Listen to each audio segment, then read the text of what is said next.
বন্যা আর ঘাটাল যেন একেবারে সমর্থক শব্দ হয়ে দাঁড়িয়েছে।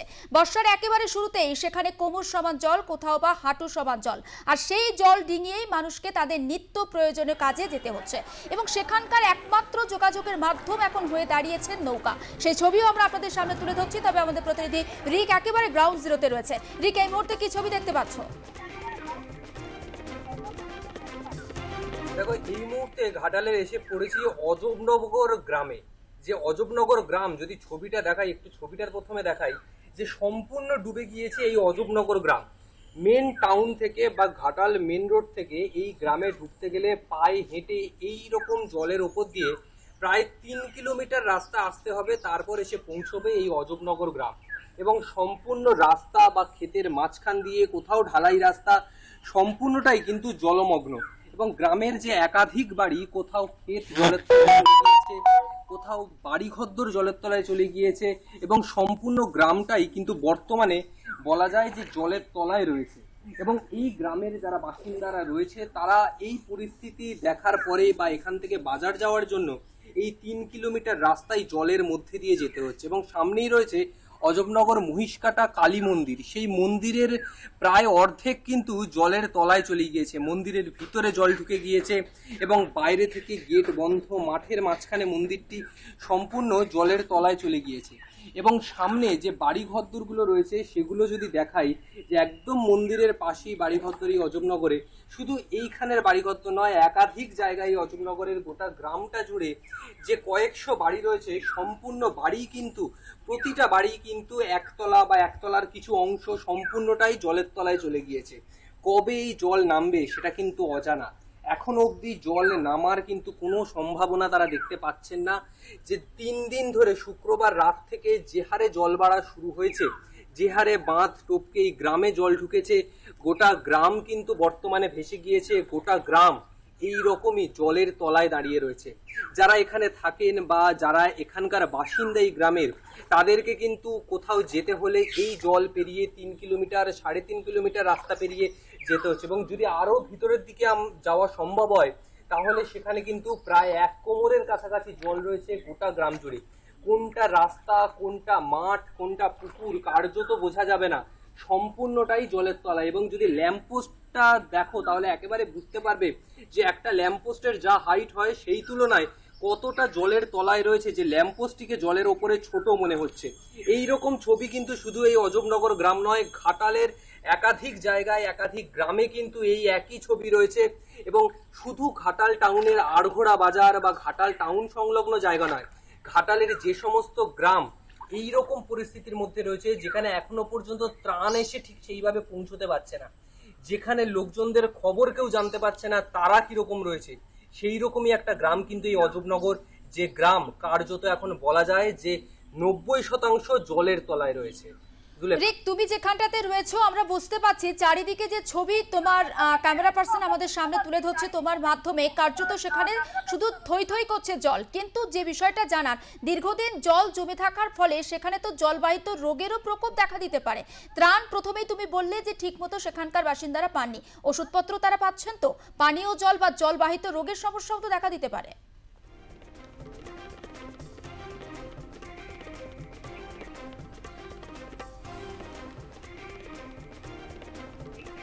কথা বলার চেষ্টা করবো অবশ্যই আমাদের প্রতিনিধির সঙ্গে। তবে তার আগে ছবিটা আরো একবার আপনারা দেখুন। ঘাটালের ছবি দেখাচ্ছে এবং রাস্তাতে সাঁতার কাটছেন কচিকাচারা, সেই ছবি ধরা পড়ছে। যাতায়াতের একমাত্র মাধ্যম নৌকা। এবং সরকারিভাবে ঘাটাল এলাকাতে এই বর্ষার সময়, যখন বর্ষার জল বাড়ে বা সেখানে জল জমে, সরকারিভাবে নৌকা পরিষেবা চালু করা হয় সেখানে। অর্থাৎ সেখানকার মানুষ এই ব্যবস্থাতে অভ্যস্ত হয়ে গিয়েছেন। কিন্তু পানীয় জলের সমস্যা তো দেখা দিতে পারে, সেই সমস্যা কিভাবে মিটবে? ত্রাণ সামগ্রী এখনো পর্যন্ত ঠিকভাবে এসে পৌঁছায়নি। এবং আমি আরো একবার কথা বলার চেষ্টা করি রিকের সঙ্গে। রিক, দীর্ঘদিন জল জমে থাকার ফলে পানীয় জলেরও তো একটা সমস্যা দেখা দিতে পারে, পাশাপাশি জলবাহিত রোগের প্রকোপও দেখা দিতে পারে। ওষুধপত্র কি ঠিকভাবে পাচ্ছেন সেখানকার বাসিন্দারা? ওষুধপত্র কিনতে হলে বা পানীয় জলের যদি সংগ্রহ করতে হয়, সেটা কিন্তু একেবারে মেন টাউনে যেতে হবে, যেটা এখান থেকে 3 কিলোমিটার দূরে। আমি একটু ছবিটা দেখাবো। মাঠের মাঝখানে পাম্প বসানো রয়েছে, সেই পাম্পের মাথা পর্যন্ত ডুবে গিয়েছে। যে পাম্পের মাধ্যমে খেতে সেচের জল ঢোকানো হয় বা জল দেওয়া হয় পাম্পের মাধ্যমে, সেই পাম্প কিন্তু ডুবে গিয়েছে, এমন ছবি উঠে আসছে। অর্থাৎ ক্ষেতের মধ্যে আর জল দেওয়ার তো প্রয়োজন নেই, কিন্তু পানীয় জলেরও যে কতটা সংকট সেটা কিন্তু বুঝতে পারা যাবে। এবং যে টিউবওয়েল দেখতে পাচ্ছ, টিউবওয়েলের নিচের অংশ, সেই জায়গাটি কার্যত বেঁকে গিয়েছে এবং হেলে পড়েছে। সেইখান দিয়ে যে পানীয় জল, সেই জায়গায় যেহেতু গ্যাপ সৃষ্টি হয়েছে, সেই জায়গা থেকে কিন্তু পানীয় জল একটা, এই বন্যার জল কিন্তু ভিতরে প্রবেশ করছে এবং পানীয় জলের ক্ষেত্রে একটা গভীর সংকট দেখা যাচ্ছে এই গোটা গ্রাম জুড়ে। ফলে উপায় একটাই, যে মেন টাউনে যেতে হবে, ঘাটাল টাউনে। সেখানে যাওয়ার পর সেখান থেকে ত্রাণের যে জিনিসপত্রগুলো রয়েছে, ত্রাণ সামগ্রী রয়েছে, সেখানে পানীয় জলের ব্যবস্থা রয়েছে, পাউচ করা, প্লাস্টিকে ভরা, সেইগুলোকে তারা ব্যাগ ভর্তি করে ঘরে নিয়ে আসছেন এবং আনার পরে সেইটা দিয়েই তারা চলছে। কিন্তু প্রত্যেক দিন এইভাবেই কিন্তু তাদের যেতে হচ্ছে। তাদের এই সমস্যার কিন্তু কোনো স্থায়ী সুরাহা সেটা কিন্তু হচ্ছে না। এবং এই ছবি শুধু ঘাটালের এই যে অজবনগর গ্রামে রয়েছে, সেই অজবনগর গ্রামে নয়, ঘাটালের বহু গ্রামের এই একই ছবি উঠে আসছে। এই একই ছবি কিন্তু দেখতে পাওয়া যাচ্ছে। শুধু ঘাটাল টাউন বা আড়ঘোড়া বাজার যে অঞ্চল দিয়ে জল ঢুকছে সেই জায়গা নয়, বা ঘাটাল টাউন সংলগ্ন বিস্তীর্ণ অংশ নয়, গোটা ঘাটাল জুড়ে কিন্তু এই একই ছবি। যে ছবিটা দেখতে পাচ্ছ, যে গ্রামের পর গ্রাম ডুবে গিয়েছে, প্রচুর বাড়িঘর ডুবে গিয়েছে, একতলার কোথাও একতলা ডুবে গিয়েছে বাড়ি, কোথাও একতলার অধিকাংশ অংশই ডুবে গিয়েছে, জলের তলায় চলে গিয়েছে। তারা কোথাও দুতলার ওপর উঠে থাকছেন বা ছাদের ওপর তারা ত্রিপল খাটিয়ে থাকছেন, এমন ছবিও কিন্তু উঠে আসছে। এবং বহু জায়গায় যেরকম লাইট পোস্ট প্রায় অর্ধেক ডুবে গিয়েছে, কোথাও কোথাও পানীয় জলের যে পাম্প, কুয়ো রয়েছে, সেগুলোও ডুবে গিয়েছে। অর্থাৎ যে একটা বন্যার যে একটা সংকট, সেই সংকট কিন্তু এসে পড়েছে। এই জল কবে নামবে তার কিন্তু কোনো নিশ্চয়তা নেই। এই জল কবে নামতে চলেছে তাও এখানকার মানুষজন জানেন না। তবে এই সংকটের মধ্যে দিয়েই এই অজবনগর গ্রামের বাসিন্দারা এই মুহূর্তে রয়েছে পানীয় জলের জন্য। তাদেরকে এই জল পেরিয়ে প্রায় 3 কিলোমিটার দূরে গিয়ে ঘাটাল টাউন থেকে পানীয় জল আনতে হচ্ছে। কোনো গাড়ি ঘোড়া এখানে চলাচল করছে না, কোনো নৌকোও দেখতে পাওয়া যাচ্ছে না, সাইকেল বা অন্য কিছু সেইভাবেও কিন্তু এখানে চলছে না। তবে এই একটাই উপায়, এই পানীয় জল সংগ্রহ করতে এখান থেকে বহু দূরে যেতে হবে। এবং তারপর এই যে রাস্তা, এই রাস্তা যেরকম দূরে চলে গিয়েছে, ঠিক তেমনি তারা কিন্তু ডোঙা বানিয়ে নিয়েছেন, যে অস্থায়ী ডোঙা, সেই ডোঙাও বহু জায়গায় তারা বানিয়ে নিয়েছেন। সেই ডোঙার মাধ্যমে তারা এখন চলাচল করছে। এবং এই জায়গার যে অজবনগরের যে ছবি, সেই ছবি কিন্তু অত্যন্ত ভয় ধরানোর মতো। কারণ গ্রামের পর গ্রাম, প্রচুর বাড়িঘর, কয়েকশো বাড়ি নিয়ে এই গ্রামটি রয়েছে, সমস্ত কিন্তু আজকে জলের তলায়। ত্রাণ সামগ্রী নিয়ে যে একটা ক্ষোভ সেখানকার বাসিন্দারা জানাচ্ছেন, তুমি একবার কথা প্রসঙ্গে বললে যে ত্রাণ সামগ্রী ঠিকমতো পাচ্ছেন না সেখানকার বাসিন্দারা।